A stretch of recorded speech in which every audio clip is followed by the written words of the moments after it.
kesan. Atas itu aku saja di bawah ceria sekitar 5 kesan. Mungkin kesan mungkin kita atas masih semua kayaknya.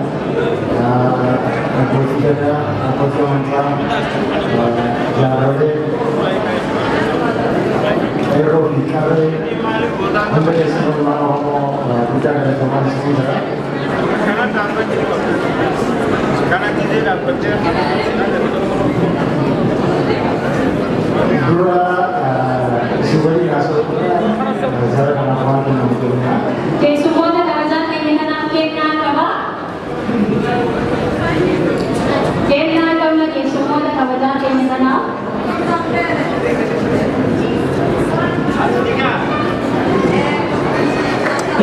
Oromon ada kaba, Oromon upah berbina, Oromon nama uisa, Oromon faya, Oromon Oromon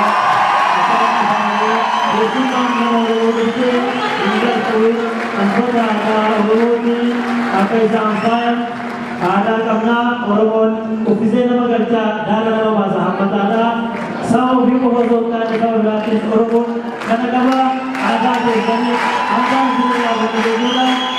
Yaitu bahwa upaya ada dengan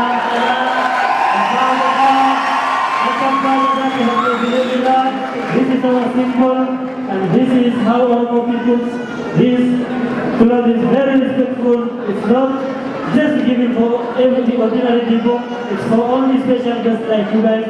We love you so much. We love you.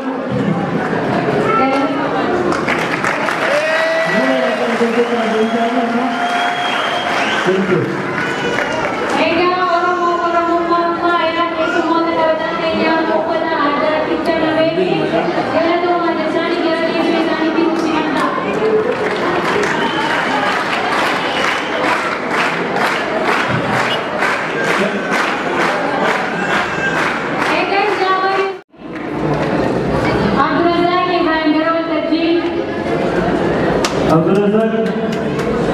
Ulfata Gradova, Epafin Javarif, Akas Posaran of Natali, Uroli, Sayantapum, Jalkavara, Sivanna Satira, Algabuya Hanati, Basil Amiste, Humne Saniti, Nabuta Pajajila Buddha, Sagana Sunanita, Pedro Gradova, Ulfata, Lutia Avaratun, Yakarajatula, Namina Mangara Tefanewa, and Lingara Tefatu, Jarun Good, Sena Buddha, Sargani, Sena Saya Kata.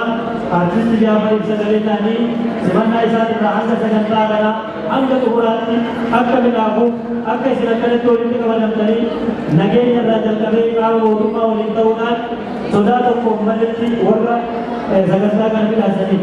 Kesumota kayaknya, Kabadamota kan apiye.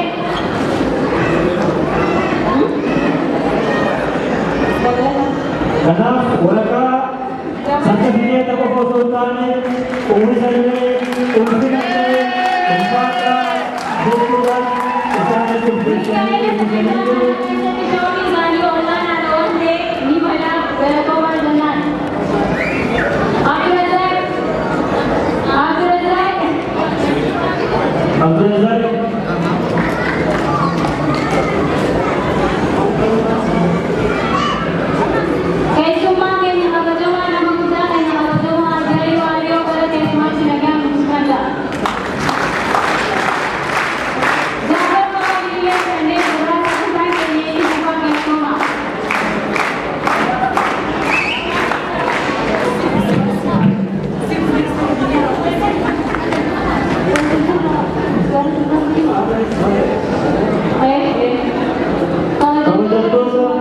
semua terkena kena